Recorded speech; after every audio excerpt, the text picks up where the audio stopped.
ত্রয়োদশ জাতীয় সংসদ নির্বাচনে পরিচিত হেভিওয়েট নেতাদের পাশাপাশি বেশ কয়েকজন নতুন ও ব্যতিক্রমধর্মী প্রার্থী জনমনে ব্যাপক কৌতূহল সৃষ্টি করেছিলেন।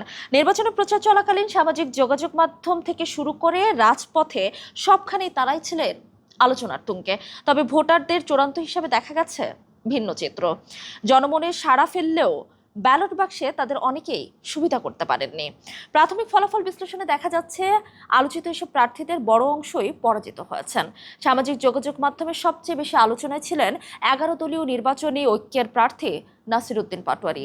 ঢাকা 8 আসন থেকে এনসিপির মুখ্য সমন্বয়ক পাটোয়ারি নির্বাচনে অংশ নেন। প্রতিদ্বন্দ্বী প্রার্থী ছিলেন বিএনপির স্থায়ী কমিটির সদস্য মির্জা আব্বাসকে নিয়ে নানা সময় তিনি নানা ধরনের মন্তব্য এবং নানা কর্মকাণ্ড করেছিলেন। আলোচনায় শেষ পর্যন্ত হেরে গেছেন মির্জা আব্বাসের কাছে। অন্যদিকে ঢাকা 9 আসনে স্বতন্ত্র নির্বাচন করে হেরেছেন ডাক্তার তাসনিম জারা। তিনি জুলাই গণ অভ্যুত্থানের পর যোগ দেন এনসিপিতে। ঢাকা 9 আসন থেকে দলটির মনোনয়নও পান। তবে এনসিপির জামায়াত জোটে যাওয়ার সিদ্ধান্তের পর দল থেকে বেরিয়ে স্বতন্ত্র নির্বাচন করেন। ভিম লিকুইড এখন মাত্র 50 টাকা, তেল চর্বি পরিষ্কার করে এক ধোয়াতেই। অনেকদিন ধরেই দেশের রাজনৈতিক অঙ্গনে নানা ঘটনায় আলোচনায় আসা খেলাফতে মজলিস নেতা মামুনুল হক ঢাকা 13 আসনে হেরে গেছেন বিএনপি প্রার্থীর ববি হাজ্জাজের কাছে। অন্যদিকে বরিশাল 5 আসনে প্রার্থী মনীষা চক্রবর্তী এই নির্বাচনে ছিলেন আলোচিত। বাংলাদেশ সমাজতান্ত্রিক দল বাসদ এবং গণতান্ত্রিক যুক্তফ্রন্টের প্রার্থী হিসেবে প্রতিদ্বন্দ্বিতা করেন তিনি। তবে ব্যালটে সুবিধা করতে পারেননি তিনিও।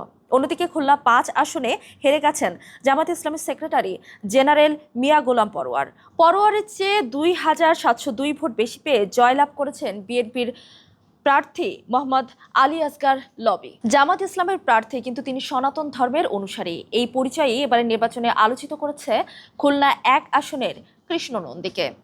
জামায়াতের হিন্দু শাখার সাবেক এই সভাপতি ভোটের মাঠে নানা বক্তব্যে ছিলেন আলোচনায়।